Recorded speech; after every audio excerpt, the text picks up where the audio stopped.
My name is Jack Fogarty, and I work for Mount Adams Resource Stewards, also known as MARS. So I've been working for them since 2023, when I started helping out with Oregon spotted frog surveys up by Mount Adams.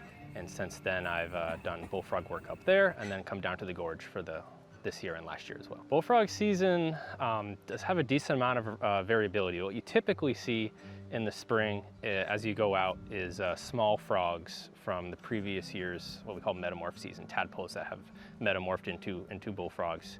And those are hanging around. They tend to come out first because they're a little bit smaller and they warm up a little quicker, and then we see the bigger frogs start to appear. So the early season is a lot of scouting around, seeing if anything's going on, getting things ready, staging things, taking a kayak here to keep it there for the season, and seeing where things are, how the partners are doing. And then once that's happening, we are really trying to hit the adult frogs pretty hard before breeding season starts, which is usually in late May, early to mid-June.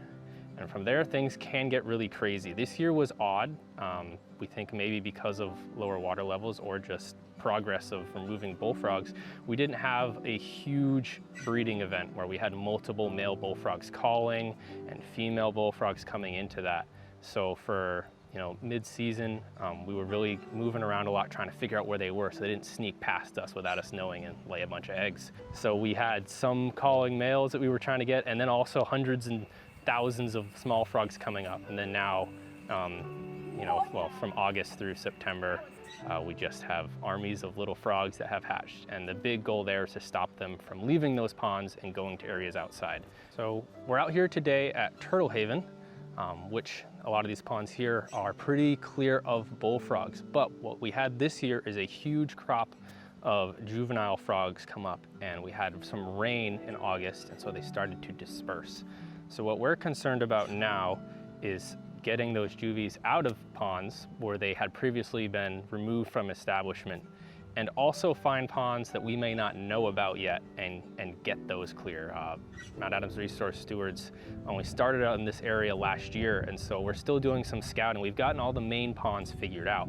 Today we're gonna see if there's any small areas that we don't know about that could harbor frogs that could then move into areas we've previously cleared out, or at least cleared out of breeding frogs. One of the best examples, something that I've been really excited as a frog person, is we've seen a lot of red-legged frogs increasing rapidly in areas where we've really decreased those bullfrog populations, which means that those adult bullfrogs are likely not eating them at such a high rate because there are fewer of them. And one of the big issues with the turtles was the bullfrogs eating the hatchlings.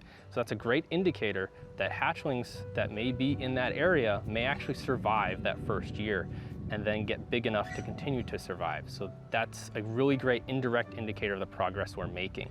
We've also had a tech see some small turtles, actually right here in Turtle Haven, that didn't look like they were notched, which is a great indicator that that is happening. Bullfrog removal work is a lot more intensive than it may seem at first. And part of that at first is the man hours, the work hours required to do this.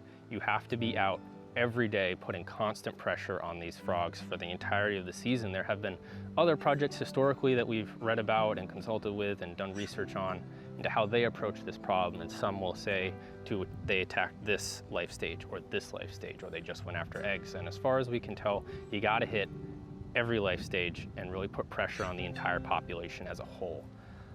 Because of this, you have to have a lot of people to cover all the area, and you have to spend a lot of time out there. So it's a lot of very resource intensive just to put the people in the field. And then there are also kayaks. Trucks is a big one, getting people around, getting boats around to everywhere we need to go. And so having a support system from Friends of the Gorge, we also get help from the Forest Service and the Washington Department of Fish and Wildlife, is absolutely essential to making this work. It is almost impossible unsupported to make progress at the scale that we're operating on without a big support system to keep our people in the field, to keep our equipment up. We wear through stuff. We have to get more mesh bags, gigs wear out, air rifles require more lead-free ammunition, and these things are constantly need to be supported. Yeah, as our season closes up, some of the things that we often talk about on our crew that's so important for this is our main poster child and the species we love so much are, of course, the western pond turtles. But the entire ecosystem is benefiting from the removal of these bullfrogs. Like I said, they are eating red-legged frogs, and so we are seeing more of them without them, but there's insect communities on which a whole host of species rely on that are being consumed by these frogs, competition with other frogs eating chorus frogs. We've seen them eating birds, we've seen them eating small mammals, all of these things. So a lot of the biomass that would be turned into other animals is being turned into bullfrogs instead. So removing them isn't just essential for the turtle conservation, but it benefits this entire landscape as well.